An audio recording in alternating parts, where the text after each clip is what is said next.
సెలవులకి ఊరికి వెళ్ళా? నువ్వేగా అన్నావు నిన్ను చూడకుండా నేను ఉండలేను అని. ఇకపై నిన్ను చూడడం కోసం అప్పుడప్పుడు వస్తూ ఉంటాను. నిజంగా వస్తావా? జొన్న చేలలోంచి రావద్దని ఎన్నిసార్లు చెప్పేది? వాట్లాగా ప్రహరీ కూడా ఎందుకై గట్టించిందే? ఎలాంటి అనర్థం జరగకూడదనేగా. ఆ గాయం చూస్తుంటే దాని ఉగ్రం ఇంకా తగ్గినట్లేదు.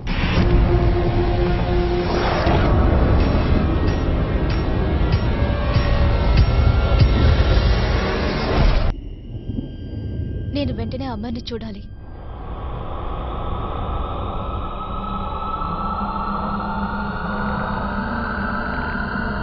ఇకనైనా ఎవరో జొన్నచేల పక్కకి వెళ్ళొద్దని దండోలు వేయించండి.